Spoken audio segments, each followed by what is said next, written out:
ప్రభు నందు కూడా వచ్చినటువంటి సహోదరులు సహోదరి వాళ్ళందరికీ ప్రభు యేసుక్రీస్తు పేరిట వందనాలు తెలియజేసుకుంటాను. ఈ ఆదివారం దినాన కొద్ది నిమిషాలు లేఖన భాగాలను మనం గ్రహించుకొని క్రీస్తు యొక్క మరణాన్ని మనం జ్ఞాపకం చేసుకుందాం. కొన్ని వారాలుగా సంఘ పునరుత్థానోద్యమం గురించి మనం నేర్చుకుంటూ ఉన్నాం. పునరుత్థానోద్యమము అంటే రిస్టోరేషన్ గురించి తెలుసుకుంటున్నాం. రిఫార్మేషన్ వేరు, రిస్టోరేషన్ వేరు అనేటువంటి విషయాలు మనం గమనిస్తూ ఉన్నాం. అందులోనే మరి ఒక భాగమైనటువంటి క్రీస్తు సంఘం గురించినటువంటి ప్రాముఖ్యతల గురించి కొద్ది నెలలుగా ఒక 10 పాయింట్స్ మనం నేర్చుకున్నాం. వాటిని ఒకసారి జ్ఞాపకం చేసుకొని ఈరోజు నేర్చుకోబోయే అంశాన్ని గురించి వెళ్దాం. ఎందుకంటే దేవుడు సంకల్పించినటువంటి క్రీస్తు సంఘాన్ని ప్రతి ఒక్కరూ కూడా పునరుద్ధరించాలి. అది ఎఫెసీయులకు రాసిన పత్రిక 1:4-6 వచనాల్లోనూ, అలాగే 3:8-11 వచనాల్లో ఉన్న విషయాన్ని కనుక గమనించినట్లయితే దేవుడు సంకల్పించినటువంటి క్రీస్తు సంఘాన్ని ప్రతి ఒక్కరూ కూడా పునరుద్ధరించాలి అనేది మనం గ్రహించాం. అలాగే యెషయా గ్రంథం 2:2-4 వచనాలు కానీ, దానియేలు గ్రంథం 2:1-45 వచనాలు కానీ, నెబుకద్నెజరు వచ్చినటువంటి కళ భావాన్ని చెప్పేటువంటి విషయం గురించి కానీ,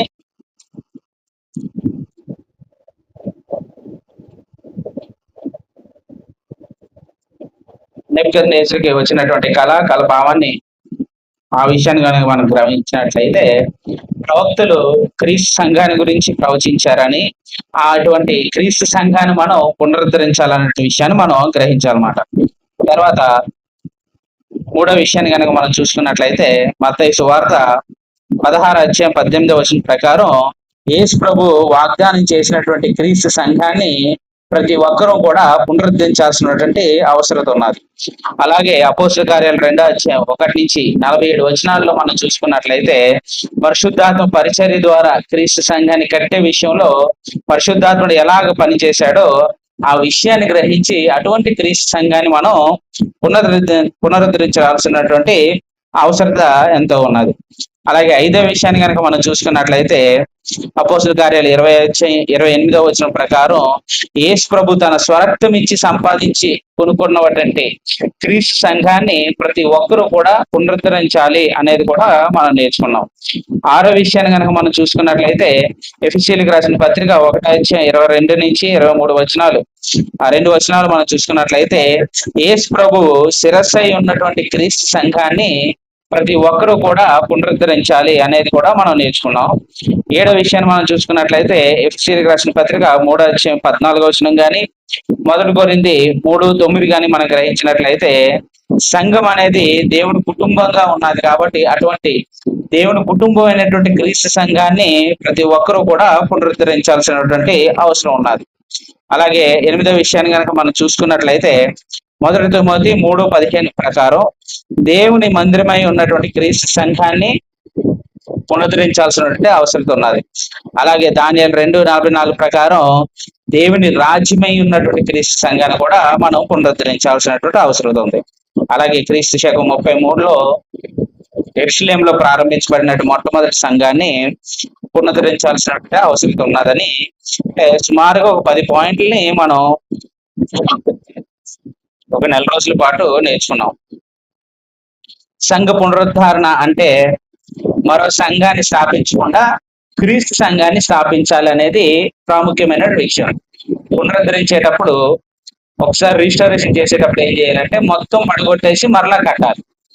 ప్రభు ఎలాంటి ఆనవాళ్ళు ఇచ్చారో, అపోస్తులు ఏ విధంగా సంఘాలు నిర్మించారో ఆ పద్ధతిలోనే నిర్మించాలనేది వాక్యం చెప్తూ ఉన్నది. లాస్ట్ టైం మనం తెలుసుకున్నాం.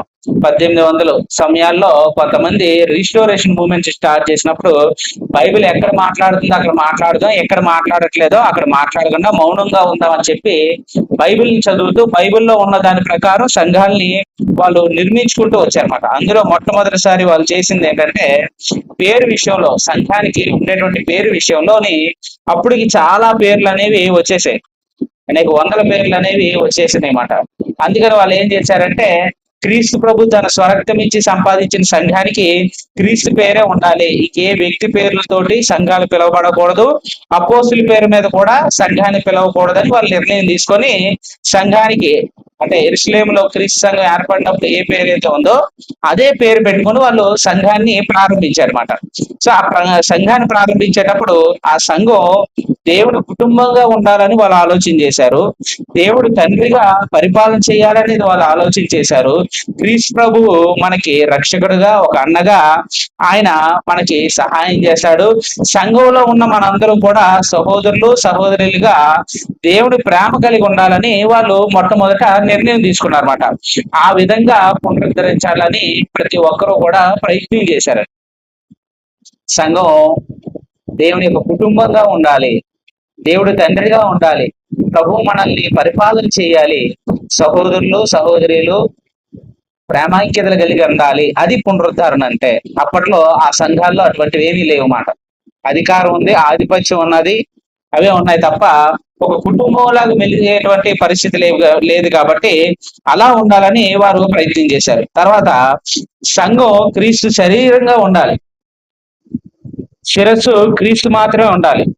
ఏ నిర్ణయం తీసుకున్నా లేఖనాల ప్రకారం ప్రభువు చెప్పినట్టుగానే దానికి నిర్ణయం తీసుకోవాలి తప్ప మనుషులకి నచ్చినట్టుగా బైబిల్లో లేనటువంటి నిర్ణయాలు తీసుకోకూడదని వాళ్ళు ఆలోచన చేసి సంఘము క్రీస్తు యొక్క శరీరం కాబట్టి యేసు ప్రభు శిరస్సుగా ఉండాలి కాబట్టి మరొక వ్యక్తి ఆ సంఘానికి శిరస్సుగా ఉండకూడదు. పాస్టర్ అయినా సరే, ఎవరికైనా సరే ఎవరు కూడా ఆ సంఘానికి శిరస్సుగా ఉండకూడదు. క్రీస్తు పరిపాలనలోనే ప్రతి సభ్యుడు కూడా క్రీస్తు అవయవాలుగా పనిచేయాలని చెప్పి వాళ్ళు నిర్ణయం తీసుకున్నారు. దాన్నే సంఘ పునరుద్ధరణ అంటే. అంటే ఒక సంఘంలోని క్రీస్తు మాత్రమే పరిపాలన చేయగలిగేటట్లుగా, ఇంకెవరు పరిపాలన చేయకుండా ప్రతి ఒక్కరూ క్రీస్తు యొక్క అడుగుజాడల్లో నడవగలిగేటట్లుగా, క్రీస్తును వారిని పరిపాలించగలిగేటట్లుగా ఉండేటట్టుగా వాళ్ళు ప్రయత్నం చేశారన్నమాట. అలాగే 4వ విషయాన్ని మనం చూసుకున్నట్లయితే సంఘం అనేది దేవుని యొక్క మందిరంగా ఉండాలి. దేవుని యొక్క మందిరం అనేటప్పటికీ కొంచెం భయభక్తులు అనేవి ఉంటాయి. కుటుంబం అనేటప్పటికి గొడవలు ఇలాంటివన్నీ స్టార్ట్ అవుతాయి కాబట్టి కుటుంబంగా ఉండాలి. అట్ ద సేమ్ టైం సంఘం అనేది దేవుడు మందిరంగా కూడా ఉండాలి అని చెప్పి వాళ్ళు ఏం చేశారంటే దేవుడు ఆరాధనీయుడిగా ఆ మందిరంలో క్రీస్తు పునాదిరాయిగా వేసినటువంటి ఆ సంఘం మీద ప్రతి ఒక్కరూ కూడా అంటే సంఘ సభ్యులందరూ కూడా సజీవమైన రాళ్లగా కట్టబడేటట్టుగా, ప్రతి ఒక్కరూ సంఘంలో పనిచేయగలిగేటట్లుగా, పదవులు పొజిషన్లు కాకుండా అందరూ సంఘంలోని సమానులుగానే ఉండగలిగేటట్లుగా సంఘంలో వారందరూ కూడా వారి వారి యొక్క జీవోపలాల ద్వారా తండ్రిని దేవుణ్ణి ప్రభువైన యేసుక్రీస్తుని వారు స్తుతించగలిగేటట్లుగా వాళ్ళు నిర్ణయం తీసుకున్నారు. అంటే పాటలు వీళ్ళే పాడాలి, ఈ అర్హత ఉన్న వాళ్ళే పాడాలి, మిగిలిన వాళ్ళు పాడకూడదు అనేటట్టు కాకుండా పాటలు అందరూ కలిసి పాడాలి.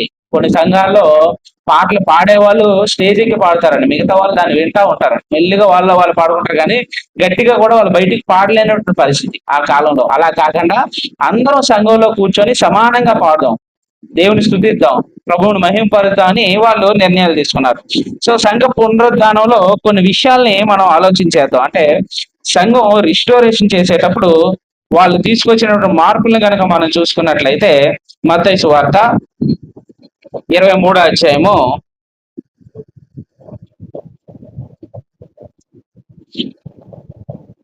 23వ అధ్యాయము మత్తయి సువార్త 23వ అధ్యాయము 9వ వచనం మనం చూసుకున్నట్లయితే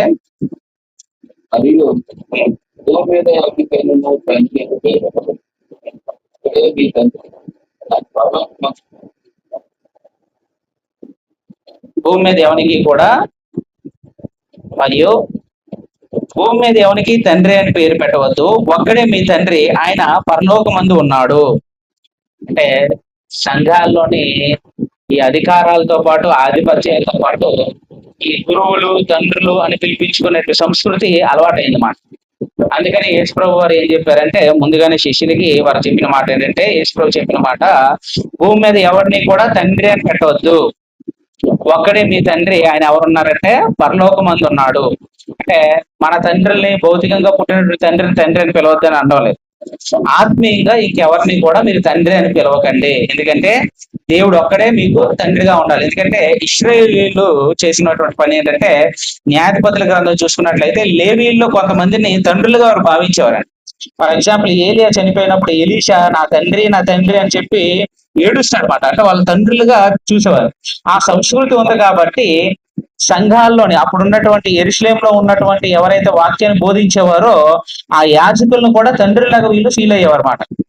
అందువల్ల యేసుప్రభు వాళ్ళకి ఏం చెప్తున్నారంటే, ఎవరిని తండ్రి అని పిలవద్దు. మీ భౌతికమైన తండ్రి ఒకరు ఉన్నారు, మీ ఆత్మీయమైన తండ్రి ఎవరంటే మీ దేవుడు ఒకరే, ఆయన పరలోకంలో ఉన్నారు. కాబట్టి ఎవరికి మీరు తండ్రి అని పెట్టి పేరు పెట్టద్దు అని చెప్పి అన్నారన్నమాట. సో తండ్రి అని పేరు పెట్టద్దు, అది మత సంబంధంగా ఒకరిని తండ్రి అని కూడా మనం పిలవకూడదు అన్నమాట. కానీ మనలో చాలా మంది ఏమని పిలుస్తారంటే ఫాదర్ అని పిలుస్తాం. అవునా కదా? చాలా సంఘాల్లో ఫాదర్ అంటారు, మమ్మీ అంటారు, డాడీలు అంటారు, అయ్యగారులు అంటారు, అమ్మగారులు అంటారు. ఈ ఏ పదాలు కూడా ఎవరికి మనం పెట్టకూడదు. దేవుడు ప్రభువైన యేసుక్రీస్తు ద్వారా క్లియర్ గా చెప్పాడు, ఎవరిని తండ్రి అని పిలవద్దు అన్నారు. మరి ఫాదర్ ఎలా వచ్చింది? పోప్ అనే పదం ఎలా వచ్చింది? అంటే మనుషులు సృష్టించుకున్నమాట. బైబిల్లో క్రీస్తు ప్రభు తన నోటి ద్వారా చెప్పినటువంటి మాటనే మనం లోబడలేనటువంటి పరిస్థితికి మనం బ్రతుకుతూ ఉన్నాం. అంతేకాకుండా చాలా మంది తండ్రి గారు, పోపు గారు, అయ్య గారు ఇలా చాలా పదాలతో పిలుస్తూ ఉంటారు. అది ప్రభు అంగీకరించడు. సంఘంలో మీరు సహోదరులు సహోదరులుగానే పిలువబడండి తప్ప ఎవరిని కూడా తండ్రి అని పిలవద్దు. వయసులో పెద్దవారు ఉంటే ఎల్డర్స్ అని పిలవచ్చు తప్ప, పెద్దవాళ్ళని పిలవచ్చు తప్ప ఇంకెవరిని కూడా మీరు తండ్రి అనేటువంటి స్థానం వారికి ఇవ్వద్దు అని చెప్పి క్లియర్ గా చెప్పినట్టుగా మనం గమనిస్తున్నాం. అలాగే 8వ వచనంలో కూడా చూసుకున్నట్లయితే, మీరైతే బోధకులని పిలువబడవద్దు, ఒక్కడే మీ బోధకుడు, మీరందరూ సహోదరులు అని అన్నాడు. సంఘంలోని ప్రతి ఒక్కరూ కూడా నేర్చుకోవాల్సింది, పాటించాల్సినటువంటి నిర్ణయాల్లో వారు చేసినటువంటి పనిని మనం గమనించినట్లయితే, యేసు ప్రభు తన నోటి ద్వారా చెప్పారు ఏమంటే, మీరైతే బోధకులని పిలువబడకూడదు, ఒక్కడే మీ బోధకుడు, ఆయన ప్రభువు. అంటే అపోస్తులు గాని ప్రవక్తలు గాని బోధకులని పిలువబడినటువంటి సందర్భాల్లో సంఘాల్లో మనం కొన్ని చూస్తూ ఉంటాం. సంఘాల్లో మనం చేసినటువంటి 7 పనుల్లో బోధించే పని ఒకటి ఉన్నది. బోధ అనేది ఉంది, దాన్ని బట్టి మనం బోధకులను పిలుస్తాం. కానీ అక్కడ రాయబడిన మీట్ ఏంటంటే, ఇక్కడ ప్రభు చెప్పింది ఏంటంటే మాస్టర్ టీచర్ అనేటట్టుగా పిలువబడకండి అని అన్నారు. బోధకులు అనేటువంటి పదం సంఘంలో 7 పనుల్లో ఒక పని బోధ చేయడం అనేది. ఆ బోధకులని పిలువబడుతూ ఉంటాం. కానీ ఆ కాలంలో యేసు ప్రభు చెప్పిన మాట ఏంటంటే, మాస్టర్ టీచర్ అని మాత్రం ఎవరిని పిలవద్దు. మాస్టర్ టీచర్ అంటే ఆ గురువులకి గురువు మాట. ఆ పదం ఎవరికి వాడకండి అని క్లియర్ గా చెప్పారు మాట. గురువులకి గురువు ఎవరంటే అది యేసు ప్రభువే, ఆయన తప్ప ఇంకెవరు లేరు. ఆ పదాన్ని ఇంకెవరికి కూడా మీరు ఆపాదించకండి. చాలా మంది సంఘాల్లోనే కొంచెం పెద్దవాళ్ళు ఉండేటప్పుడు వాళ్ళ పొగడడం కోసం మా గురువు గారండి, నేను ఎక్కడో రోడ్ల మీద తిరుగుతుంటే ఈయన తీసుకొచ్చి నాకు వాక్యాన్ని నేర్పించి చేసి మా గురువు గారు అంటారు. ఆ మీనింగ్ ఎక్కడికి వెళ్తుంది అంటే, ఎవరు లేరు, నాకు ఈయన ఎక్కడ గురువు, ఈయన నేర్పిస్తే నేర్చుకున్నాను, ఆయన దృష్టిలో ఆయనే పెద్ద గురువు మాట. అలా ఎప్పుడు మీరు చెప్పొద్దు, ఎవరిని అలాంటి గురువు స్థానం ఇవ్వకండి. ఏం చెప్పాలంటే, ఈ సహోదరుడు మాకు వాక్యం నేర్పించారు, ఆ సహోదరుడి దగ్గర మేము దేవుని వాక్యాన్ని నేర్చుకోగలిగాం, దేవుని కృపను బట్టి దాన్ని అర్థమయ్యేటట్టుగా చెప్పగలిగాం అని చెప్పి ఆ వ్యక్తిని గౌరవించడంలో తప్పులేదు, ఆ వ్యక్తి పట్ల కృతజ్ఞత కలిగి ఉండడంలో తప్పులేదు. కానీ మాస్టర్ టీచర్ అనేటువంటి గురువు అనేటువంటి స్థానాన్ని ఎవరికి కూడా ఇవ్వకూడదు. అది సంఘంలో ఉన్నటువంటి సువార్థికులైనా పెద్దలైనా ఇంకెవరికైనా సరే మాస్టర్ టీచర్ అనే బిరుదుని మాత్రం ఇవ్వద్దని యేసు ప్రభు చెప్తున్నాడు అనమాట. ఇక్కడ మనకు తెలుగులో బోధకులు అని మాత్రం రాయబడి ఉంది. అంటే మన గ్రీక్ లిటరేచర్కి వెళ్ళినట్లయితే ఇక్కడ వచ్చేటువంటి మీనింగ్ ఏంటంటే మాస్టర్ టీచర్, అంటే గురువులకు గురువు. ఆ పొజిషన్ మాత్రం ఎవరికి ఇవ్వకండి. కానీ ఎంతమంది సువార్థికులు తయారు చేసినా కూడా గురువులకు గురువు అవ్వాలని కూడా ఎవరో ప్రయత్నం చేయకూడదు. ఆ విషయాన్ని చెప్తున్నాడు. అంటే సంఘంలో ఎవరు కూడా ఎవరిని తండ్రి అని పిలవకూడదు, అలాగే బోధకులని కూడా మీరు పిలువబడకండి అని చెప్తూ ఉన్నాడు అనమాట. తర్వాత 10వ వచనంలో మనం చూసుకున్నట్లయితే గురువుల గురించి కూడా చెప్పబడింది. 23వ అధ్యాయం 10వ వచనంలో కూడా అంటున్న మాట ఏంటంటే, మరియు మీరు గురువులని పిలువబడవద్దు, క్రీస్తు ఒక్కడే మీ గురువు. అంటే గురువు అనేటువంటి స్థానాన్ని మీరు గురువు అనేటువంటి స్థానాన్ని మీరు ఎవరికి ఇవ్వద్దు. మాస్టర్, టీచర్, పెద్ద బోధకుడు ఇలాంటి బిరుదులు ఇవ్వకండి అని చెప్తున్నారు అనమాట. చాలా మంది సీనియర్ బోధకులు ఉన్నారని అంటారు. సీనియర్ బోధకులు అంటే చాలా గురువులకి బాగా ఎక్స్పీరియన్స్ ఉన్నటువంటి బోధకులు అనమాట. ఆ సీనియర్ బోధకులు అనేటప్పటికి మీనింగ్ ఎక్కడికి వెళ్తుంది అంటే మాస్టర్, టీచర్ దగ్గరికి వెళ్ళిపోతుంది. అలాంటి మీనింగ్స్ ఎవరికి ఇవ్వకూడదు. ఒక ఆయన అలాగే ఇంట్రడ్యూస్ చేస్తూ సీనియర్ బోధకులు ఉన్నారు రండి అని అంటే స్టేజ్ ఫుల్ తిట్టేశాడండి. అది ప్రభువుకి సంబంధించినటువంటి పేరు, ఆ పేరుతో నన్ను పిలవద్దని చెప్పి తిట్టారు. కొంతమందికి అవగాహన ఉంటది, కానీ కొంతమందికి అలా ఉండదండి. సహోదరులు వచ్చి వాక్యం చెప్పండి అంటే చాలా మంది వినరండి. రెవరెండ్ అని పిలవాలి, లేదా పెద్ద బోధకులు ఉండాలని పిలవాలి, లేదా అంతర్జాతీయ సువార్థికులు అని ఆ పక్కన పెడితే గానీ వాళ్ళకి సాటిస్ఫాక్షన్ ఉండడం లేదు. అంటే మనిషి పేరు ముందు ఏదో గొప్పదనం ఉండకపోతే ఆ మనిషి అంగీకరించలేకపోతున్నాడు. సహోదరుడు వచ్చి వాక్యం చెప్పాలి, సహోదరులు వచ్చి ప్రార్థన చేయాలంటే వాళ్ళకి నచ్చడం లేదు మాట.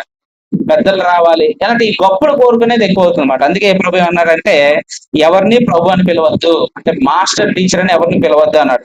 10వ వచనంలో ఆయన అంటున్న మాట ఏంటంటే మీరు ఎవరిని కూడా గురువులని పిలవద్దు, క్రీస్తు ఒక్కరే మీ గురువు అని అన్నారండి. 10వ వచనంలో మనం గమనించినట్లయితే 23వ అధ్యాయము 10వ వచనం మనం చూసుకున్నట్లయితే మరియు మీరు గురువులని పిలువబడవద్దు, క్రీస్తు ఒక్కడే మీ గురువు.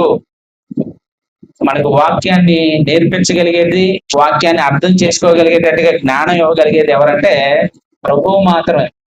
మేము మనుషులుగా మేము బైబిల్ స్కూల్ రన్ చేస్తున్నాం, అందులో వాక్యంలో ఉన్నది మేము చెప్పగలుగుతాం తప్ప అది వాళ్ళకి అర్థమయ్యేటట్టుగా, వారి హృదయాల్లో విత్తబడేటట్టుగా, అది ఫలింప చేసేటట్టుగా చేయగలిగింది ఎవరంటే క్రీస్తు మాత్రమే దాన్ని చేయగలరు.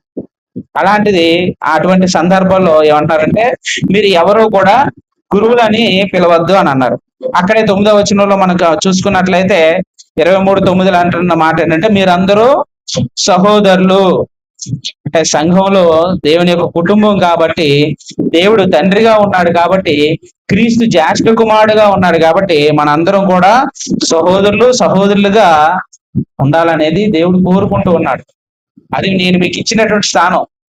పాపంతో దేవునికి దూరంగా ఉన్నటువంటి మనల్ని దేవుడు తన క్రీస్తు యొక్క, తన కుమారుడు యొక్క రక్తం ద్వారా కడిగి మనం దేవుడిని తండ్రి అని పిలవగలిగేటట్టుగా ఒక స్థానంలో పెట్టాడండి. అంతకంటే గొప్ప పొజిషన్ ఏమైనా ఉన్నదా? దేవుని తండ్రి అని పిలవగలిగేటువంటి స్థానం. దేవుడు తన కుమారులుగా మనల్ని స్వీకరించాడు, అదే చాలా గొప్ప విషయం. అయినా అది మనకు సరిపోవడం లేదు. ఇంకా దేవుని కన్నా పై స్థానాన్ని ఈరోజు మనుషులు కోరుకుంటూ ఉన్నారు. దేవుని కుమారులుగా, సహోదరులుగా పిలవబడ్డాన్ని అంగీకరించకుండా ఈరోజు చాలా మంది ఏం కోరుకుంటున్నారంటే దేవుడు ఉన్నటువంటి స్థానాన్ని కోరుకుంటున్నటువంటి పరిస్థితి మాట. సో యేసు ప్రభు జ్యేష్ఠ కుమారుడుగా ఉన్నాడు, మనమేమో సహోదరులుగా ఉండాలి అనేది దేవుని యొక్క కోరిక మాట. కానీ చాలా మంది ఏం చేశారంటే, అంటే పూర్వకాలంలో ఏం చేశారంటే సంఘాన్ని 2 భాగాలుగా విభజించారు. సంఘంలో అందరూ సహోదరులే ఉండాలి, కానీ సంఘాన్ని వాళ్ళు 2 భాగాలుగా విభజించి వాళ్ళు ఏం చేశారంటే క్లెర్గీ అనేటువంటి ఒక తెగని, లేడీ అనేటువంటి ఒక తెగని ఏర్పాటు చేశారు. క్లెర్గీ అంటే అభిషేకింపబడిన వారు, పూజనీయులు. అంటే వాళ్ళే బైబిల్ చదవాలి, వాళ్ళే ప్రార్థన చేయాలి, వాళ్ళే వాక్యం చెప్పాలి, వాళ్ళు చేస్తేనే ఏదైనా సరే అంగీకరింపబడతారు. ఈ లేడీ అనేటువంటి వాళ్ళు సామాన్యులు వస్తారు, కూర్చుంటారు, వెళ్ళిపోతారు. రొట్టె ద్రాక్షరసం కూడా పట్టుకునేటువంటి అవకాశం వాళ్ళు ఎవరు. వాళ్ళు జస్ట్ వాళ్ళ దగ్గరికి వచ్చినప్పుడు నోరు తెరిస్తే వాళ్ళు ఆ ద్రాక్షరసంలో ముంచే బ్రెడ్ నోట్లో పడేస్తారు అన్నమాట. అంటే దాన్ని పట్టుకునే అర్హత కూడా వాళ్ళకి లేదు అనేటట్టుగా సంఘాన్ని 2 ముక్కలుగా చేశారన్నమాట. సో ఈ క్లెర్జీ పీపుల్ అనేటువంటి వాళ్ళు ఏం చేశారంటే పదవుల్ని ఏర్పాటు చేశారు.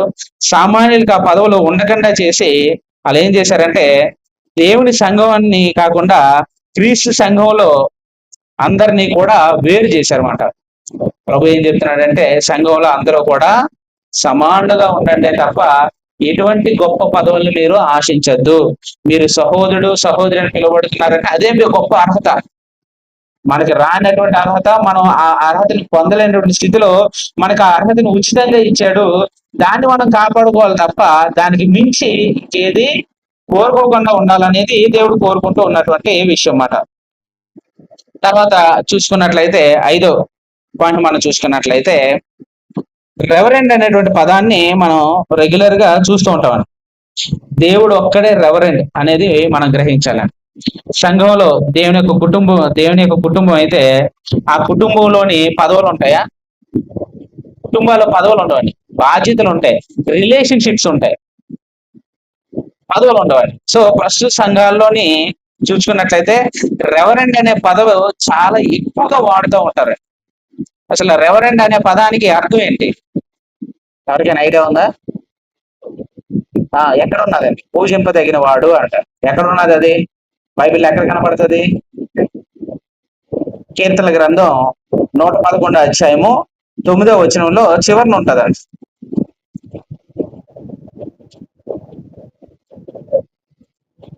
కీర్తన గ్రంథం 111 9వ వచనం.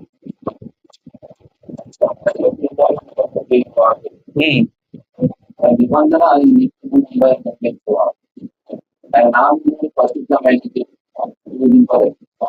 అది ఇంగ్లీష్ లో మనం చూసుకున్నట్లయితే రెవరెండ్ అనే పదం అక్కడ వాడారు. అంటే దేవుడు ఒక్కడే రెవరెండ్ అనగా పూజనీయుడు, దేవుడు ఒక్కడే పూజనీయుడు. కానీ ఈరోజు మనుషులకి ఎలాంటి పిచ్చి ఉన్నదంటే దేవుడికి ఉన్నటువంటి పదాన్ని, దేవుడిని పిలిచేటువంటి ఆ పదంతో నన్ను నేను పిలుచుకోవాలని ఆశపడుతున్నాను. పూజనీయుడు అది ఎవరికి సంబంధించినటువంటి పదం? దేవునికి మాత్రమే సంబంధించినటువంటి పదం. అది ఆయనకు ఉన్నటువంటి బిరుదు, అది ఆయనకు ఉన్నటువంటి అర్హత. ఆ అర్హతని నేను తీసుకుంటే నేను ఏ స్థానాన్ని కోరుకుంటున్నాను? దేవుని స్థానంలో ఉండాలని నేను కోరుకుంటాను. అంటే మనుషులకి పిచ్చి ఎక్కువైపు ఇంకా ఏం చేశారంటే ఆ రెవరెండ్ ముందు రైట్ రెవరెండ్ అని యాడ్ చేశారండి. అని సరిపోవడం లేదు, ఆ పదం కూడా వాళ్ళకి సాటిస్ఫాక్షన్ ఇవ్వడం లేదు మాట. దేవుడు పూజింపబడాలి, ఆ పదాన్ని తీసుకున్నాను, అయినా నాకు అందులో సాటిస్ఫాక్షన్ లేదు, దాని ముందు రైట్ అని పెట్టుకుంటున్నాను. రైట్ రెవరెండ్, ఇంకా మోస్ట్ రైట్ రెవరెండ్ అని, the great most right reverend అని ఆ పదానికి ఎన్ని జోడిస్తున్నారో చూడండి. దేవుడు పూజనీయుడు, దేవుని కంటే నేను ఇంకా ఎక్కువ పూజనీయుడు అనమాట. దేవుని కంటే మోస్ట్ పూజనీయుడిగా నేనున్నాను. దేవునికి సంబంధించినటువంటి ఏ పదాన్నైనా సరే, దేవునికి సంబంధించినటువంటి ఏ అర్హతనైనా సరే మనిషి గనక దొంగిలించడానికి గనక ప్రయత్నిస్తే అది విగ్రహారాధనతో సమానంగా ఉంటారు. దేవుడు దాన్ని హర్షించలేదు. నిర్గమాకాండంలో 20 అధ్యాయంలో దేవుడు ఇచ్చినటువంటి 4 ఆజ్ఞల్లో ఆయన నామానికి ఉన్నటువంటి గొప్పతనాన్ని ఆయన తెలియజేశాడు.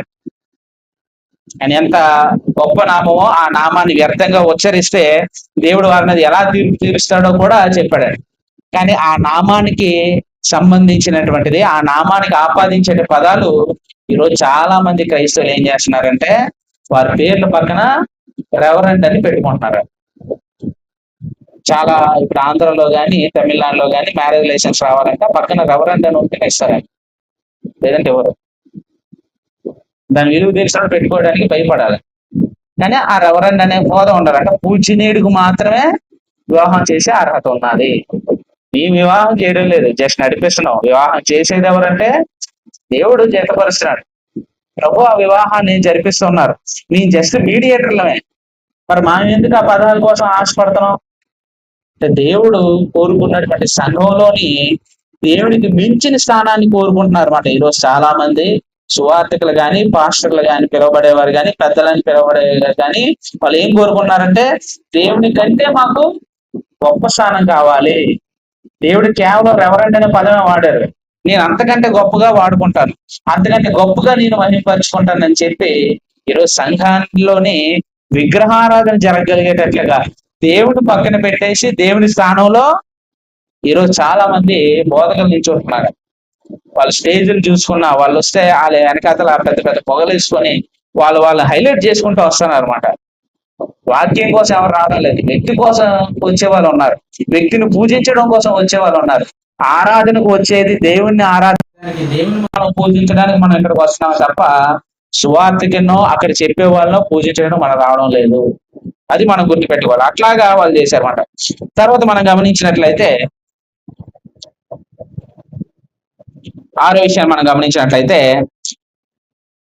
సంఘానికి ఏ పేరు పెట్టాలి అనే విషయంలో మనం చూసుకున్నట్లయితే మత్తయి సువార్త 16 అధ్యాయము 18వ వచనం మనం చూసుకున్నట్లయితే యేసు ప్రభు వారు క్లియర్ గా తన నోటితో ఆయన చెప్పినటువంటి మాట, ఈ బండ మీద నా సంఘమును కట్టుదును, పాతాళలోక ద్వారములు దాని ఎదుట నిలునేరు అని నేను నీతో చెప్పుచున్నాను. అంటే ప్రభు తన నోటి మాట ద్వారా చెప్పిన మాట ఏంటంటే ఈ బండ మీద నా సంఘమును కట్టుదును అని ఆయన సెలవిచ్చాడండి. నా సంఘము అంటే ఎవరి సంఘము? క్రీస్తు సంఘం. ఆ సంఘానికి ఎవరు యజమాని? క్రీస్తే యజమాని. కట్టేది ఆయన, ఆయనే యజమాని. కాబట్టి దాన్ని కట్టేది ఎవరు? దాన్ని నిర్మించేది ఎవరు? కట్టుదును అని అన్నాడు. అంటే ఎవరు కడతారు దాన్ని? క్రీస్తే దాన్ని కడతారండి. కట్టినవాడు క్రీస్తే. నా సంఘము అన్నాడు. ఆ సంఘానికి యజమాని ఆయనే. కాబట్టి ఆ సంఘానికి ఆయన పేరు ఉండడం రైటా రాంగా? ప్రభు తన నోటి ద్వారానే చెప్పాడు, నా సంఘమును కట్టుదును. నా అన్నాడు. అది నాది. ఎవరిది? క్రీస్తుది. సో దానికి యజమాని ఎవరంటే క్రీస్తు ప్రభువే. కట్టేది కూడా మిగతా వాళ్ళతో కట్టిస్తాను అనలేదు, నేనే కట్టుదును అని అన్నాడు. కట్టిన వాడు ఎవడు మరి? క్రీస్తు ప్రభువే. తన స్వరక్తం ఇచ్చి ఆయన కట్టిన సంఘానికి ఆయన పేరు ఉండడం తప్పేం కాదండి. ఒకవేళ అలా కాకుండా ఇప్పుడు నేను సురేష్ సంఘం అని పెట్టాను అనుకోండి, ఎవరు కడుతున్నట్టు? సురేష్ అనే సంఘాన్ని నేను కడుతున్నాను. దానికి యజమాని ఎవరు అవుతారు? సురేష్ యజమాని అవుతాడు. కట్టింది ఎవరు? సురేష్ కట్టాడు కాబట్టి సురేష్ అవుతాడు. ఆ సంఘం తీర్పు దినాన నిల్చుంటదా? నా పేరు మీద ఉండేది నిలబడదండి, వ్యక్తుల పేరు మీద ఉండేది నిలబడదండి, ప్రాంతాల పేరు మీద ఉండేది నిలబడదండి. క్రీస్తు తన స్వార్థం ఇచ్చి ఏదైతే సంపాదించుకున్నాడో, నా సంఘాన్ని కడతానని ఎప్పుడైతే ఆయన అన్నాడో ఆ పేరు ఉన్నదాన్నే ప్రభు రెండో రాకన్నాడు అంగీకరిస్తాడనమాట. వచ్చి చూసినప్పుడు చూస్తాడు, ఇందులో నా సంఘం ఏది అని చూస్తాడు. నేను చెప్పినటువంటి నియమ నిబంధనల ప్రకారం ఎవరైతే జీవిస్తున్నారో అవన్నిటిని ఆయన వెరిఫై చేస్తారండి. అప్పుడు వారిని ఆయన ఎత్తడం అనేది జరుగుతుంది. మిగిలిన వారికి తీర్పు అనేది ఉంటుంది. అలాగే ఎఫెసీయులకు రాసిన పత్రిక 1వ అధ్యాయము 22, 23 వచనాలు మనం చూసుకున్నట్లయితే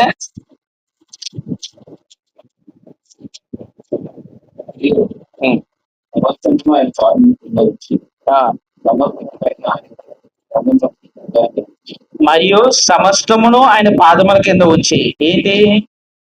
ఈ లోకానంతటిని సమస్తాన్ని ఆయన పాదాల కింద ఉంచి సమస్తం పైన ఆయనను సంఘమునకు శిరస్సుగా నియమించాడు. ఏ సంఘానికి నియమించాడు ఆయన? క్రీస్తు యొక్క సంఘానికి, ఆయన కట్టినటువంటి సంఘానికి ఆయన శిరస్సుగా నియమించాడు. ఆ సంఘము ఆయన శరీరము.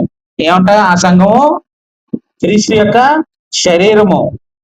సమస్తము పూర్తిగా నింపుచున్నవాని సంపూర్ణత అయి ఉన్నది అని క్లియర్ గా చెప్తున్నాడండి. అంటే సంఘానికి శిరస్సు యేసు ప్రభు, ఆ సంఘానికి క్రీస్తు శిరస్సుగా ఉన్నాడు. ఒక శిరస్సు లేదనుకో ఏమని పిలుస్తారండి? ముందు అంటారండి, వ్యక్తి పేరు పిల్లరు, బాడీ అని అంటారండి. బాడీ దొరికిందా అని అంటారండి. అదే ఆ బాడీకి శిరస్సు ఉన్నది అనుకోండి, అప్పుడు గుర్తుపట్టగలం మనం ఆ వ్యక్తి ఎవరు ఏంటని. లేదంటే ఈ DNA టెస్టులు చేసి ఆ బాడీకి ఉన్నటువంటి మచ్చలు చూసి ఏవేవో చేసినా కానీ తెలియదు. కానీ ఒక శిరస్సు ఉంటే చనిపోయినట్టు ఆ పలానా వ్యక్తి అని చూడగానే గుర్తుపట్టగలుగుతాం. శిరస్సుకి అంత ప్రాముఖ్యత ఉంది.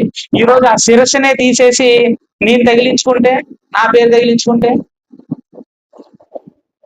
అది క్రీస్తు సంఘం అన్నమాట. సంఘానికి క్రీస్తు శిరస్సుగా ఉండాలి, సంఘము ఆయన యొక్క శరీరంగా ఉండాలి. ఆయన యొక్క శరీరంగా సంఘం అనేకమైనటువంటి పనులు చేయాలి, సువార్తను ప్రకటించాలి, క్రీస్తుని ప్రకటించాలి, ఆయన మరణాన్ని ప్రకటించగలిగేటట్లుగా, మరణం పునరుత్థానం గురించి ప్రకటించగలిగేటట్టుగా ఉండాలనేది దేవుని యొక్క నిర్ణయం ఉన్నది. అందుకే సమస్తమును ఆయన పాదాల కింద ఉంచి సమస్తం పైన ఆయన సంఘానికి శిరస్సుగా నియమించారు. క్రీస్తు ప్రభుని దేవుడే ఈ లోకంలో హెచ్చించినట్టుగా మనం చూస్తూ ఉన్నాం. అటువంటి హెచ్చించినప్పుడు ఆ సంఘానికి క్రీస్తు సంఘం అని పేరు పెట్టడం కరెక్టా రాంగా? దేవుడే హెచ్చించినప్పుడు మనం ఎవరో కాదని చెప్పడానికి. కానీ ఈరోజు దేవుడు హెచ్చించిన దేవుడు హెచ్చించిందని నేను ఒప్పుకోను. నేను ఇంకెవరినో హెచ్చించాలి, నేనేదో ఇంకో ప్రాంతాన్ని నేను హెచ్చించాలి, నేను ఇంకొక పేరుని ఏదో హెచ్చించాలని ప్రయత్నం చేస్తున్నట్టుగా చాలా మంది ప్రయత్నం చేస్తున్నారు.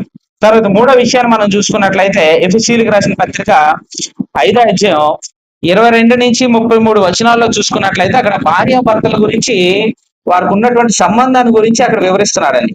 అందులో క్రీస్తు ప్రభు చెప్తున్నటువంటి విషయాన్ని మనం చూసుకున్నట్లయితే, క్రీస్తు సంఘానికి వరుడుగా ఉన్నాడు, సంఘము క్రీస్తుకి వధువుగా ఉన్నది.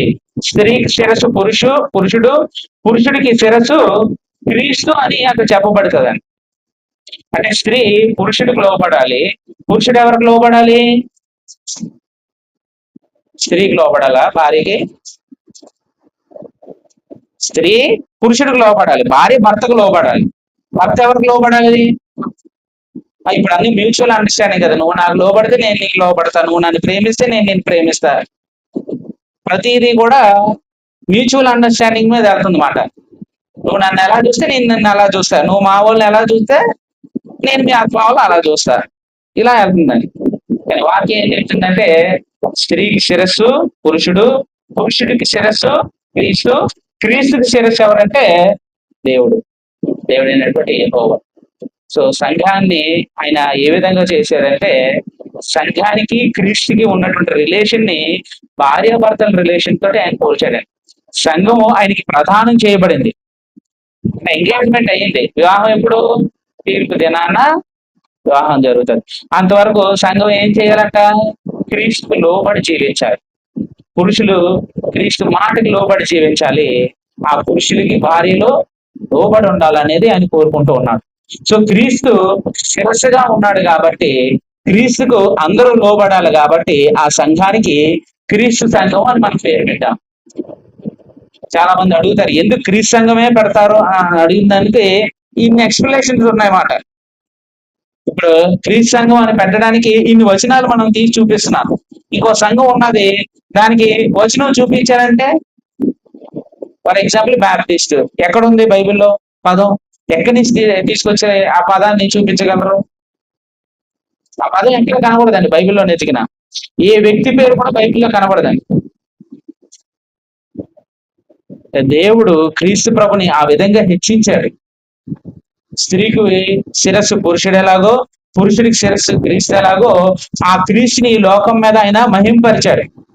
సమస్తము ఆయనకు లోబడేటట్టుగా అధికారాన్ని ఇచ్చాడు. ఆయనతో ఎవరైతే ఉంటారో ఆ క్రీస్తు ఏ సంఘానికి అయితే శిరస్సుగా ఉంటాడో, ఆయన ఆ సంఘాన్ని సంపూర్ణతతో నింపుతూ ఉన్నాడు అనే విషయాన్ని మనం గ్రహిస్తూ ఉన్నాం. నాలుగో విషయాన్ని మనం చూసుకున్నట్లయితే, ఎందుకు అదే పేరు మనం పెడుతున్నాము అనేటువంటి విషయాన్ని మనం చూసుకున్నట్లయితే, అపోస్తుల కార్యాలు 20వ అధ్యాయము 28వ వచనం.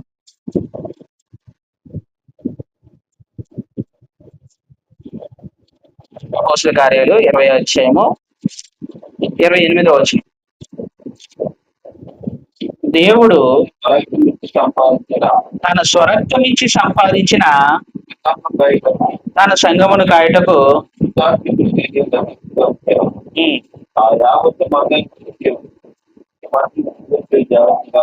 జాగ్రత్తగా ఉండడి అని అన్నాడండి. అంటే దేవుడు అనే మాటకి అక్కడ నెంబర్ 4 వేసి కిందన రాసినటువంటి అర్థం చూసుకున్నట్లయితే, ఫుట్ నోట్ లోని దానికి ఇచ్చిన అర్థం ఏంటంటే ప్రభువు అని పాఠాంతరం అని వచ్చింది.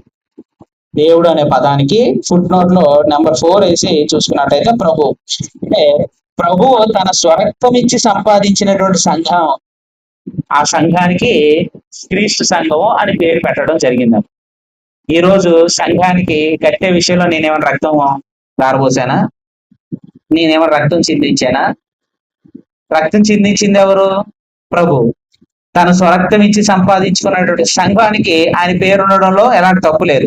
ఆయనే తన నోటితో చెప్పాడు, నా సంఘమును, నా అంటే క్రీస్తు సంఘమును కట్టుదును, ఇంకెవరూ కాదు నేనే కడతాను అని చెప్పారు. మనం చూసుకున్నట్లయితే క్రీస్తు సంఘం గురించి మనం పేరు పెట్టుకున్నటువంటి విషయంలో అనేకమైనటువంటి వచనాలు ఉన్నాయి. ఎందుకు ఆ పేరు పెడుతున్నామో, ఎందుకు ఆ పేరుతో పిలువబడడానికి మనం ఇష్టపడుతున్నాము అనడానికి అనేకమైనటువంటి వచనాలు ఉన్నాయి. ఎందుకంటే అందులో 4వ విషయాన్ని మనం చూసుకున్నట్లయితే ఆయన తన రక్తం ఇచ్చి సంపాదించుకున్నటువంటి సంఘం.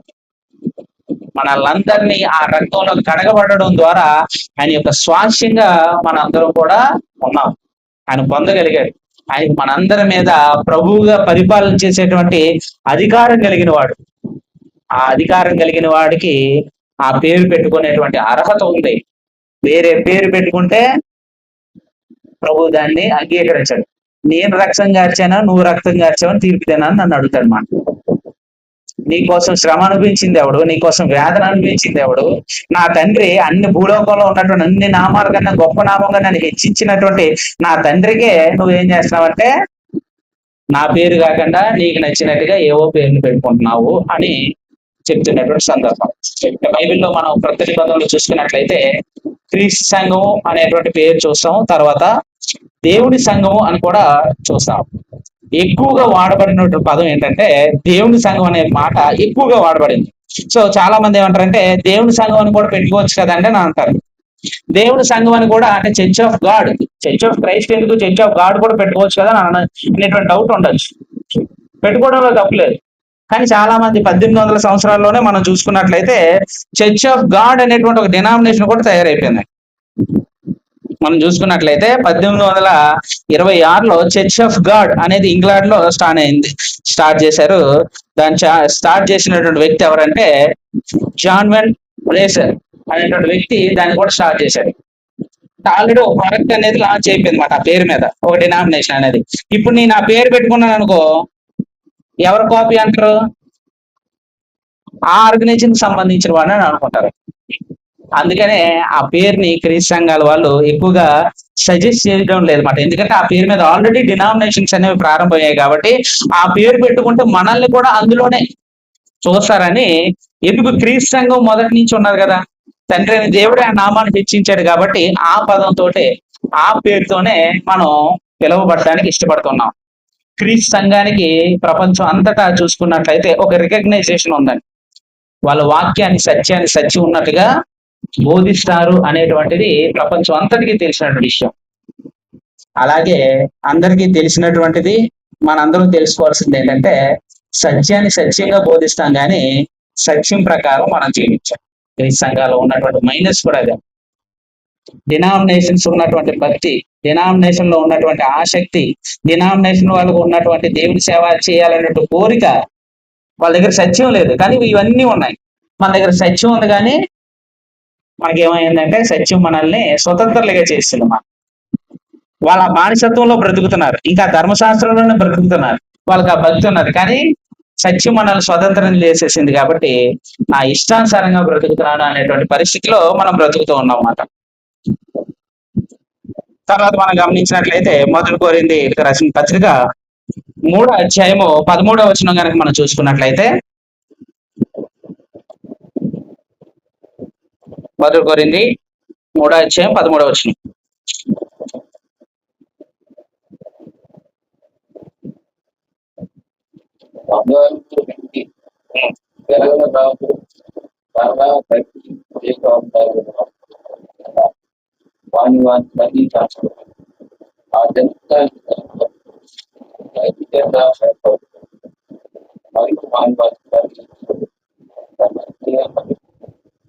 మొదటి కొరింథీ 3వ అధ్యాయం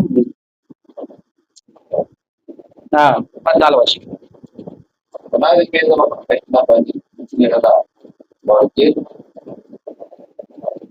ఒకటి పని కాల్చివేయబడిన ఎడల వానికి నష్టం కలుగును. అతడు తన మట్టుకు రక్షింపబడును గాని అగ్నిలో నుండి తప్పించుకున్నట్లు రక్షింపబడును. ఇక్కడ మనం గమనించాల్సినటువంటి విషయం ఏంటంటే ప్రతి ఒక్కరూ సంఘాలను కడుతూ ఉన్నారు. కర్రతోని, గడ్డితోని, వీటన్నిటితోని కట్టేటువంటి పరిస్థితులు. క్రీస్తు మాత్రం తన సంఘాన్ని బండ మీద కడుతున్నాడు, సజీవమైనటువంటి రాళ్లతో కడుతున్నాడు. తీర్పు దినం వచ్చేటప్పుడు ప్రతి ఒక్కరు కూడా అగ్ని ద్వారా పరీక్షింపబడతారంట. సో ఈ కర్రతోటి అంటే పేర్లతో పెట్టబడేది, లేదా ప్రాంతాలతో పెట్టబడేది, గొప్పల కోసం పెట్టేది, లేదా బంగారాలతో కట్టుకున్నవి, ఇవి ఏవి తీర్పు దినాన్ని ఉండవు. కానీ క్రీస్తు ప్రభు కట్టినటువంటి బండ మీద ఉన్నటువంటి సంఘం మాత్రమే చివరి వరకు నిలుస్తుంది అనేది మనం గమనించాలి. అలాగే ఎఫెసీయులకు రాసిన పత్రిక 2వ అధ్యాయము 20వ వచనం మనం చూసుకున్నట్లయితే, ఎఫెసీయులకు రాసిన పత్రిక 2వ అధ్యాయము 20వ వచనం.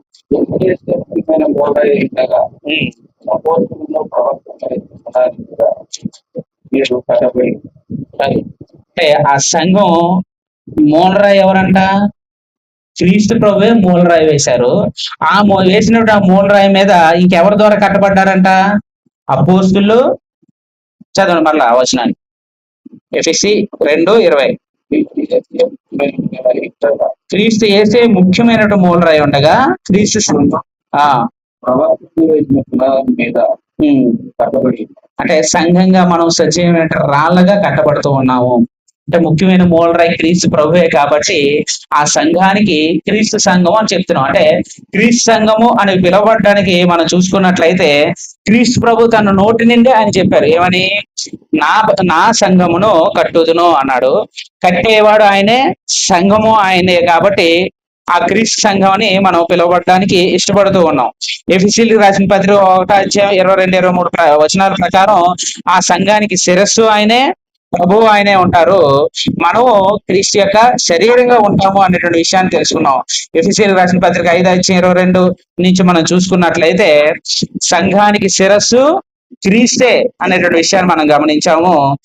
అపోస్తలుల కార్యాలు 20వ అధ్యాయం ప్రకారం ఆయనే తన స్వరక్తం ఇచ్చి ఆ సంఘాన్ని సంపాదించుకున్నాడు అనే విషయాన్ని మనం గమనించాము. ఆ క్రీస్తే ఎవరంటే పునాదిగా ఉన్నాడు, అలాగే ఆ క్రీస్తే మూలరాయిగా ఉన్నాడు అనే విషయాన్ని మనం గమనించాం. అంటే క్రీస్తు సంఘం అని పిలువబడడానికి ఇన్ని వచనాలు ఉన్నాయి. ఇప్పుడు అంటే ఇంకా నాకు సమయం లేదు కాబట్టి ముగిస్తున్నాను. వచ్చే వారం సంఘానికి వేరే పేరు ఎందుకు పెట్టకూడదు, ఎందుకు పెట్టాలి అనడానికి ఎన్ని వచనాలు చూసాం. వేరే పేరు ఎందుకు పెట్టకూడదు అనడానికి కూడా లేఖనానుసారంగా కొన్ని వచనాలు ఉన్నాయి. వాటిని మనం వచ్చే వారం చూద్దాం. సంఘానికి ఇతర పేర్లు పెడితే ఏంటి పరిస్థితి, క్రీస్తు సంఘం అని పేరు పెట్టడానికి ఉన్న రీజన్స్ చూసాం ఇంతవరకు, వాక్యం ఏమేం చెప్తుందని. మరి మిగతా పేర్లు పెట్టకూడదా? పెడితే వ్యక్తుల పేర్లు పెట్టకూడదా? ఆ పెడితే లేఖనానుసారంగా ప్రభు ఏం చెప్పాడు, పరిశుద్ధాత్ముడు ఏం చెప్పాడు? వేరే పేరు పెడితే ఆ సంఘాన్ని ప్రభు ఏమని పిలిచాడో కూడా వచ్చే వారం మనం కొన్ని వచనాల ద్వారా నేర్చుకోవడానికి ప్రయత్నం చేద్దాం. ఇంతవరకు ఓపిక విన్నందుకు మీ అందరికి వందనాలు.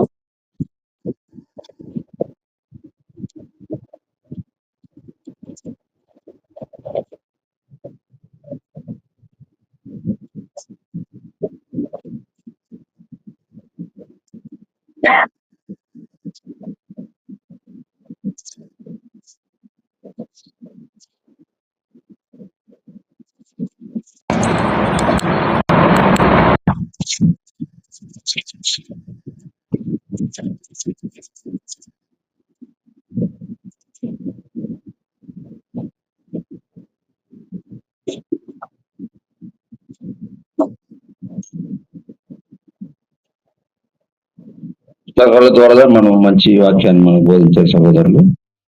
సంఘ చరిత్ర, మరి సంఘం యొక్క పునరుద్ధరణ గురించి ఈరోజు మనం తెలుసుకుంటున్నాము. మరి ప్రపంచంలో చూస్తే మరి అనేక డినామినేషన్, మరి మనుషుల పేర్లు, ఊరు పేర్లు, చెట్ల పేర్లు, కొండల పేర్లు చాలా ఉన్నాయి. ఇంకా మరి లెక్కలేదన్నమాట, వేల వేల సంఘాలు జరపడం. దీనంటే కారణం ఏంటంటే బైబిల్లో నుండే సత్యాన్ని తెలియకనే మరి వాళ్ళ స్వార్థం కోసం కొన్ని సంఘాలు కూడా మరి ఏర్పాటు చేసుకున్నట్టుగా ఉంటుంది. మరి నిజమైన సంఘం ఏదంటే అది క్రీస్తు సంఘం. మరి తీర్పు దినాన్ని నిలబడే సంఘం ఏదంటే అది క్రీస్తు సంఘం. కాబట్టి మనకు మంచి వాక్యాన్ని బోధించిన సోదరులకి క్రీస్తునామమున వందనం తెలుపుతున్నాము. ఇప్పుడు పర్వాల కార్యక్రమము సెలవు గీతం 128 పాడుకుందాము. ప్రభుల కార్యక్రమాన్ని మన మధ్యన సహోదరులు అబ్రహాం గారు జరిపిస్తారు.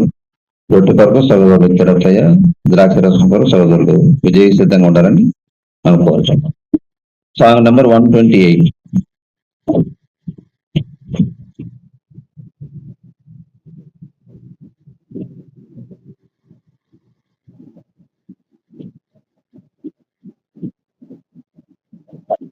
ప్రార్థన వినడే పావనుడా, ప్రార్థన మాకు నేర్పుమయ, శ్రేష్టమైన భావము గూర్చి శిష్య బృందముకు నేర్పితివి.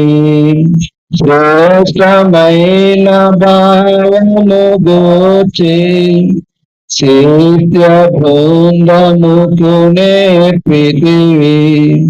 పరముడనేను ప్రణుతించెదము, ప్రియముగా ప్రభు యేసు ప్రార్థన నేర్పుమయా. ప్రార్థన వినడి పావనుడా, ప్రార్థన మాకు నేర్పుమయా. పరమ దేవుడవని తలచి కరములెత్తి జంటగా మోర్చి, పరమ దేవుడవని తలచి కరములెత్తి స్థిరమును వంచి సరిగను వేడి శంకరి ప్రార్థన నేర్పుమయా. ప్రార్థన వినడి పావనుడా, ప్రార్థన మాకు నేర్పుమయా. దినమున చేసిన దేవా, దైవ చిత్తముకు సరిపోవా. దినములోన చేసిన సేవా, దైవ చిత్తముకు సరిపోవా. దీనుడవయ్యా ఒంటిగా కొండపై చేసిన నేర్పుమయా. ప్రార్థన వినడి పావనుడా, నేర్పుమయా. శ్రమలు యేసువా చూటగను, శత్రుమోక నిన్ను బాటగను. శ్రమలు యేసువా చూటగను, శత్రుమోక నిన్ను బాటగను. శాంతముతోను శరణను వేడి గెత్సెమనే ప్రార్థన నేర్పుమయా. ప్రార్థన వినడి పావనుడా, ప్రార్థన మాకు నేర్పుమయా.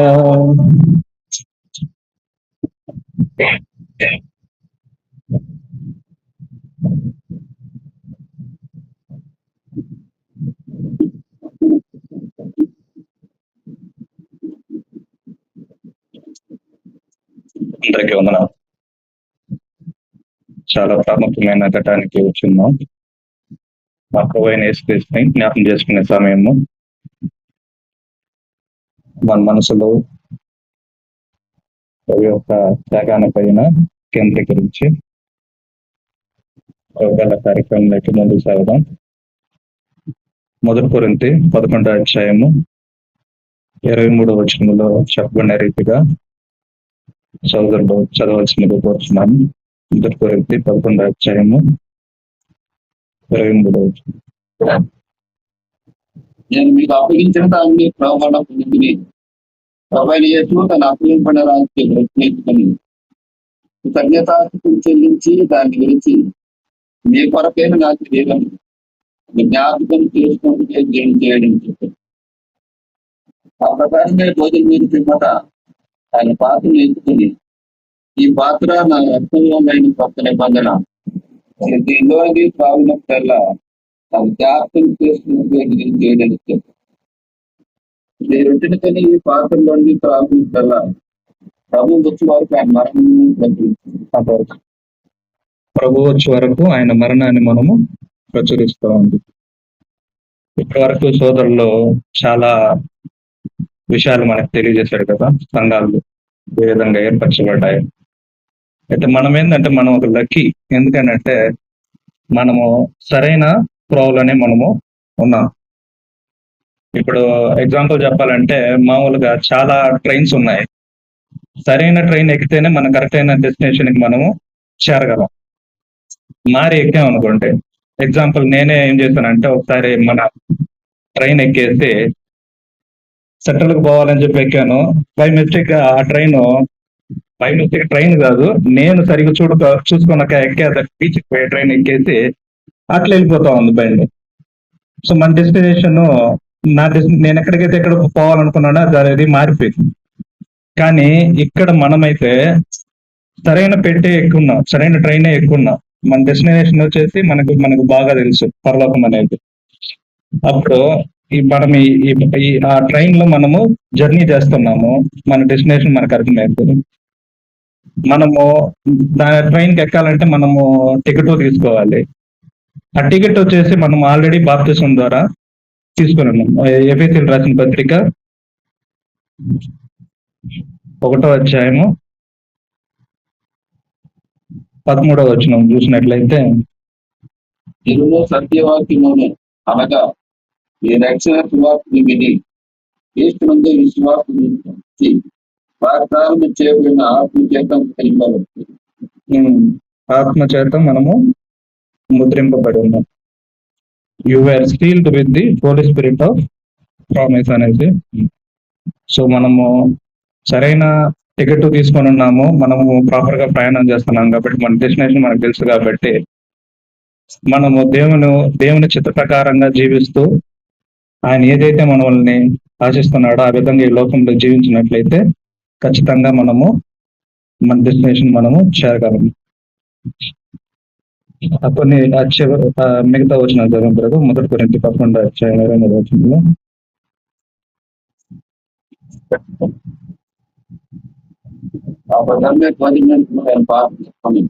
ఈ పాత్ర నా రక్తంలో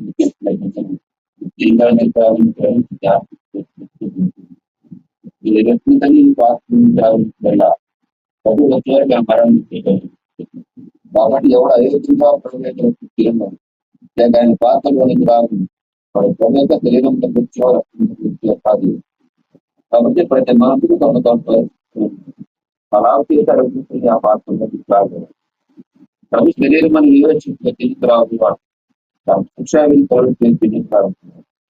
దూరంగా మీరు అనేక బలహీన చాలా మంది అయితే మనం అందరూ విమర్శించుకుని చదవబడిన లేఖన ప్రకారంగా మనము ముందుకు సాగుదాం. ప్రభు యొక్క శరీరాన్ని గురించి మధ్యలో ఉన్న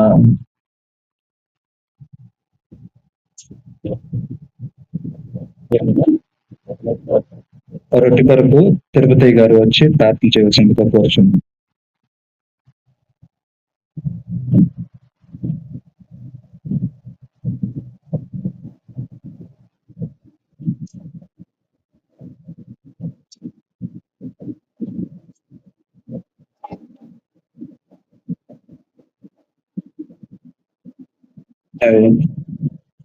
అందరికీ మీకు అందరికి వందనాలు తెలుస్తున్నాను.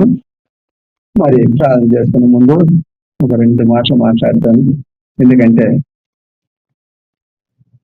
నేను వారము నేను లేటుకు వస్తున్నాను.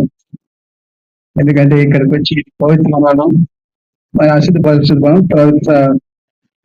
ఇక్కడ బల్ల కాబట్టి ఇక్కడ ఎక్కేటప్పుడు నాకు ఎంతగానో బాధగా వేదనగా ఉంటుంది. ఎందుకంటే దానికి కారణం నేను సమయాన్ని పాటించలేకపోతున్నాను. ఇప్పటికే నాకు దడదడగా ఉంటుంది. ఎందుకంటే సమయాన్ని నేను చర్చలు ఎప్పటికీ ఉంటాను, అన్ని విషయాల్లో చార్జర్ విషయంలో అక్కడ ఉండేటప్పుడు అంతా మరి ఇక్కడికి వచ్చి లేట్ అవుతుంది కాబట్టి సగంలో వాక్యం వింటుంటే నాకు ఆ వాక్యమే నాకు ఎంతగానో బాధగా ఉంటుంది. వాక్యం వినలేకపోతున్నానే మరి ఇట్లాంటి విషయంలో ఒకరిపైన నేను తప్పు చెప్పుకుంటే కాడికి నేను తప్పు నేను సరిచేసుకునేదానికి నాకు మరి ఎంతగానో బాధగా ఉంటుంది. నా పైన తప్పు చేసుకుంటాను. ఎందుకంటే దేవుడు తనకు ప్రశంచుకోండి అంటున్నారు. కాబట్టి ఆ మాట ప్రకారమే నేను ప్రశంసుకుంటున్నా కానీ సమయానికి సజ్జం లేకపోతే దయచేసి క్షమించండి, మన్నించండి, ప్రార్థన చేసుకుంటాం. నా తండ్రి దయగలని అనుకున్న ప్రభా, మీ దానికి వచ్చి మమ్మల్ని నడిపించేందుకు మీకు వెళ్తుందండి. అనేక మందినైనా సమయానికి సజ్జనం చేసుకొని మీకు వాక్యంలోనైనా అందరూ స్థిరపడి బలపడి కృపణ దయచేయండి. స్వార్థులు వాక్యం బోధిస్తున్నారు, వాళ్ళు దూర ప్రాంతం నుంచి సమయాన్ని పాటిస్తున్నారు కానీ మేము ఇక్కడుండి నైనా మేము సరిగా రాలేకపోతున్నాము. అయితే నన్ను క్షమించండి, మన్నించండి అయ్యా. మీకన్నా తండ్రి మీకు సంఘాలను సమయాన్ని సజ్జనిక చేసుకొని మీ తండ్రికి వచ్చేదానికి మాకు కావాల్సిన కృపను భాగ్యం దయచేయండి. ఇదిగోన్న తండ్రి చెప్పిన వాక్యం నా తండ్రి అయ్యా, అది మా హృదయంలో ఫలించడానికి మాకు కావాల్సిన కృప జ్ఞానాన్ని దయచేయండి అయ్యా. ఇదిగో తండ్రి మా కొరకు మా పాపాల కొరకునైనా మీకు మా క్రీస్తు ఈ లోకానికి కనిపించి శిలువలో పట్టబడి రక్తాన్ని చిందించి పట్టబడి ఆ శరీరానికి సాదృశ్యమైన మా అనుగ్రహించేందుకు మీకే తండ్రి స్తోత్రం ప్రభా. తండ్రి మేము ఈ లోపల జీవిస్తున్నాం తండ్రి, తెలియకైనా పొరపాటు చేసిన మనం క్షమించండి, మన్నించండి నాయన.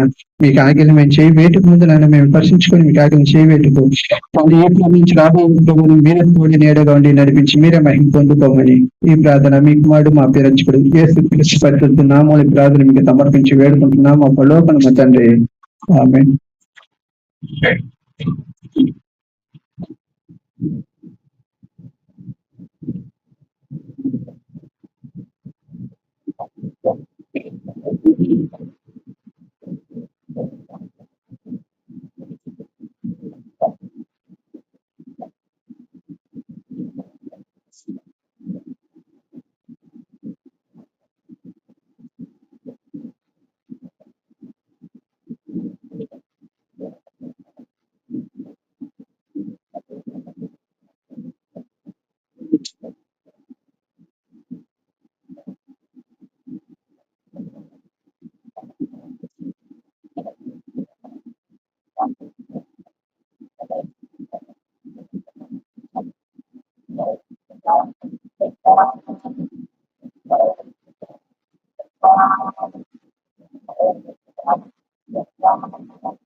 భోజనమైన పిమ్మట ఆయన ఒక పాత్రను ఎత్తుకొని కృతజ్ఞాస్తుతులు చెల్లించిన రీతిగా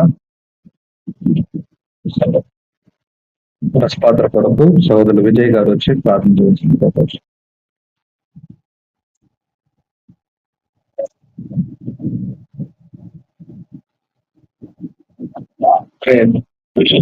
பரலோகத்திற்கு மேல் தூய பிதாவே, அப்பா உம்முடைய நாமத்துக்கு ஸ்தோத்திரம் அப்பா.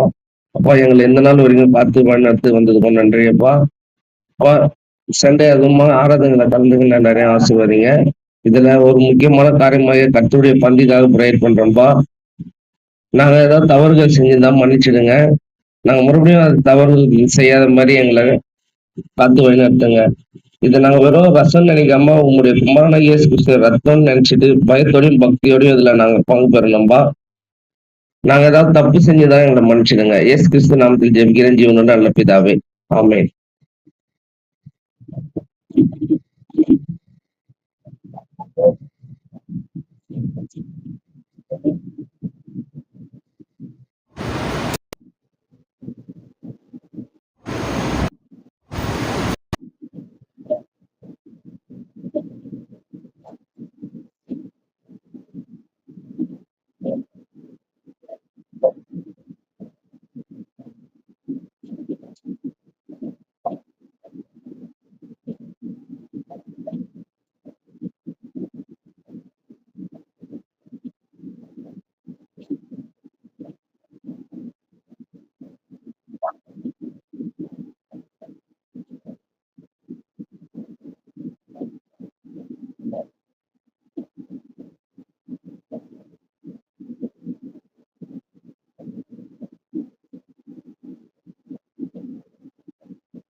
పొందిన పరిశుద్ధతను రాబో ప్రవచన వరకు కొనసాగించలేమన్నా ప్రార్థన చేసుకుని ఈ కార్యక్రమాన్ని ముగించుకుందాం. పరిశుద్ధుడ పరలోకంగా మా తండ్రి, నాయన వందనాలు స్తోత్రాలు తండ్రి. ఆయన కఠిన కాలం మీరు మిమ్మల్ని కాచి కాపాడి ఇలాగ సమయంగా చేరి మిమ్మల్ని ఆరాధించిన దానికి మీరు ఇచ్చిన గొప్ప తనని బట్టి మీకు వందనాలు స్తోత్రాలు తండ్రి. నైనా మా ప్రభు మీ ప్రేమ చేసిన త్యాగాన్ని మేము జ్ఞాపకం చేసుకున్నాం తండ్రి. నేను ఈ పొందిన పరిశుద్ధతను రాబో ప్రవచన వరకు మేము కొనసాగించుకున్నలాగా మీ పరిశుద్ధ ఆత్మ సహాయం మాకు ఉంచునని నైనా మీరు మా పట్ల చేసిన ప్రతి మేలుకు నైనా మీకు వందనాలు తెలియజేస్తూ ఈ కొద్దిన పొంగులు మా రక్షకుడు మోచకుడైన యేసుక్రీస్తు నామమున అడిగి పెట్టుకుంటున్నాం మా తండ్రి. ఆమేన్.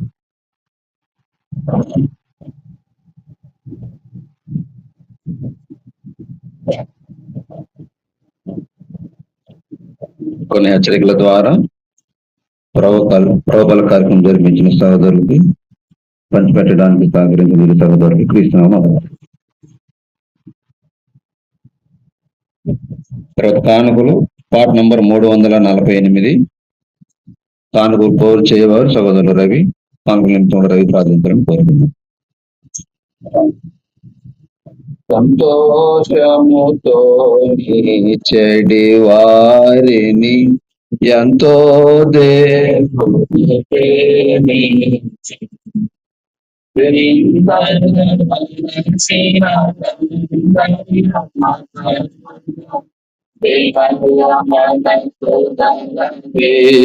విశ్వాసులకు సంతోషముతో నీచడి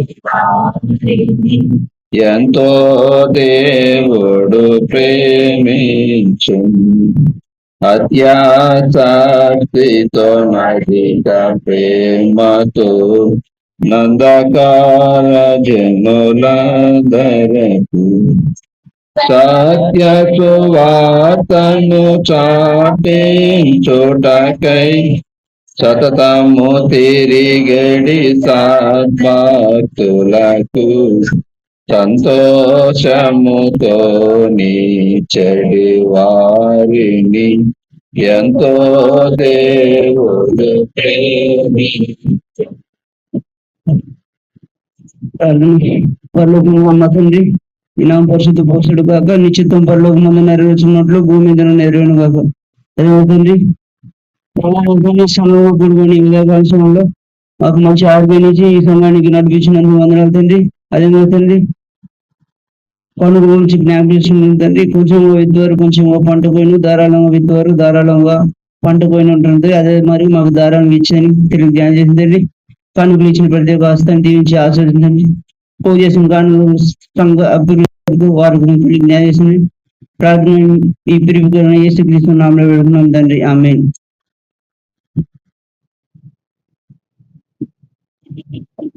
కానుకలు పోగు చేసి కానుకల నిమిత్తం ప్రార్థించిన సహోదరులకి క్రీస్తునామమున వందనం తెలుపుకుంటున్నాము. సంఘ ప్రకటనలు మనకు ప్రతి ఆదివారము 7:30 గంటలకు ఆరాధన జరుగుతుంది. మరి ఆరాధన టయానికి రావాల్సింది మమ్మల్ని ప్రేమతో కోరుతున్నాము. మనం శనివారము సిద్ధపాటు కలిగితే ఆదివారం టయానికి రావచ్చు. మనకు సిద్ధపాటు లేని దానివల్లనే ఆలస్యం అవుతుంది. సో మనం ఒక ప్రయాణానికి కానీ ఇలాంటి ఒక ఫంక్షన్ కానీ పోవాలంటే మనం 2 వారం ముందు 10 రోజుల ముందే మనము మరి ఎన్నెన్నో ప్లాన్లు చేసుకుంటాం. మనము 2 అవర్స్ ఇక్కడ మనం స్పెండ్ చేసేది 2 అవర్స్ ఆదివారం. వారంలో ఒక రోజు 12 గంటలు, ఒక రోజు 24 గంటలు అంటే మరి వారం లెక్కేసుకుంటే మనము మన శారీరక సంబంధమైన విషయాలలో ఎక్కువ మనము ప్రేమ కలిగి ఉంటాం, కానీ దేవుని విషయంలో చాలా నెగ్లెక్ట్ అన్నమాట. మనం పోవచ్చు అన్నట్టుగా ఉంటాం. మరి మన సత్వదారు కొంచెం ఈరోజు ఎమోషన్ అయినట్టున్నారు. మనం సిద్ధపాటు కలిగి ఉంటే మనం టయానికి రాగలం. సహోదరులు చెప్పబడే మాటలు మనం పూర్తిగా వినగలం. మధ్యలో వస్తే మనకు అర్థం కాదు. కాబట్టి సమయాన్ని మనం దృష్టిలో పెట్టుకొని మన సమయానికి రావాల్సిందిగా మిమ్మల్ని ప్రేమతో కోరుతున్నాం. తర్వాత పైన శుక్రవారం జరగాల్సిన లేడీస్ మీటింగ్ కొన్ని కారణాల వల్ల పోస్ట్ పోన్ అయిపోయింది. రాబోయే ఫ్రైడే మాత్రం జరుగుతుంది. మరి ప్రతి ఒక్కరు రావాల్సిందిగా మిమ్మల్ని ప్రేమతో కోరుతున్నాం. ఇవి సంఘ ప్రకటనలు. మరి ముగింపు ప్రార్థనగా మన మధ్య ఉన్న సహోదరులు వచ్చి ప్రార్థించి ముగించాల్సిందిగా కోరుతున్నాను. అవకాశం ఇచ్చిన సంఘానికి వందనం.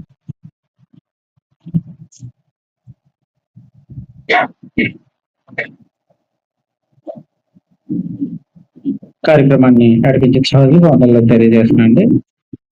అలాగే మీ యొక్క ప్రార్థనలోని మా పెదనాన్న గారు కృష్ణారావు గారు అండి, ఆయన ఒక కిడ్నీ లేదు, ఒక కిడ్నీతో ఆయన బాధపడుతున్నారు. నిన్నటి దినాన 2 days అయింది ఆయన ఐసీయూలో అడ్మిట్ అయ్యారన్నమాట. డయాలసిస్ అవుతుంది, కొంచెం క్రిటికల్ గా ఉందని తెలియజేశారు. కృష్ణారావు గారు ఆయన పేరు. ఆయన గురించి ఒకసారి మీ ప్రార్థనలో జ్ఞాపకం చేసుకోండి. ప్రార్థన చేసుకోండి. పరలోకమందున్న మా తండ్రి, దయగలమైన ఆయన, మీ ఘనమైన నామానికి వేలాది కృతజ్ఞతాస్తుతులు తెలియజేస్తున్నాం తండ్రి. తండ్రి, ఆదివారం దినాన ఈ విధంగా కూడుకొని మిమ్మల్ని ఆత్మతోనూ సత్యంతోనూ ఆరాధించగలిగేటట్లుగా మహా గొప్ప భాగ్యాన్ని దయచేసినందుకు మీకు కృతజ్ఞతలు తండ్రి.